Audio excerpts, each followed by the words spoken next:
Et on va justement aller faire un point du côté du Caire avec Édouard Dropsy. Bonjour à vous, Édouard.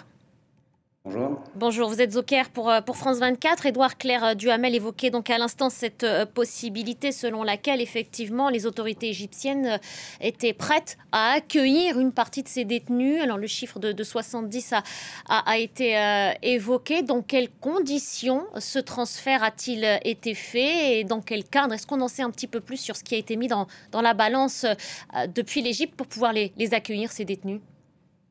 Alors effectivement, ça a été assez récent, hein, cette annonce, 14 heures heure du Caire.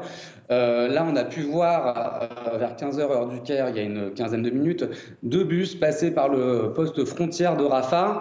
Alors l'Égypte va effectivement les accueillir, ces 70 prisonniers politiques palestiniens, 70 prisonniers palestiniens pour environ une semaine avant que ceux-ci soient renvoyés vers d'autres pays. Il y a notamment, on sait qu'il y a le Qatar et la Turquie qui vont être prêts à accueillir ces prisonniers palestiniens. Parce que dans tous les cas, le Caire, depuis le début de ce conflit, elle ne veut pas s'encombrer de Palestiniens, notamment de Gazaouis. Ça a été vraiment au compte-gouttes, hein, tout au long de l'année. Les Palestiniens, les Gazaouis qui ont pu franchir la frontière notamment de la bande de Gaza à l'Égypte.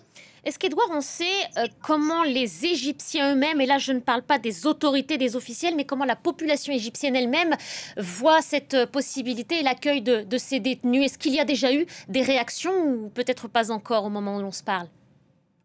Non, alors vous savez, hein, la société civile est atone en Égypte et notamment sur les réseaux sociaux, les gens ne s'expriment pas en dehors de ce que disent les autorités. Après, ce qui est sûr, c'est que la rue égyptienne, elle est profondément pro-palestinienne. Moi, je rencontre régulièrement des Gazaouis qui vivent en parfaite harmonie avec les Égyptiens.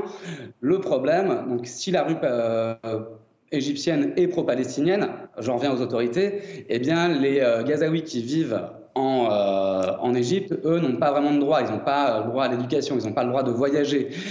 Donc, ce qui complique la vie des Gazaouis qui, eux, s'ils se sentent à l'aise dans un pays frère comme l'Égypte, comme ils l'appellent, eh bien, aimeraient ou rentrer à Gaza ou surtout partir autre part, là où ils auraient plus de liberté.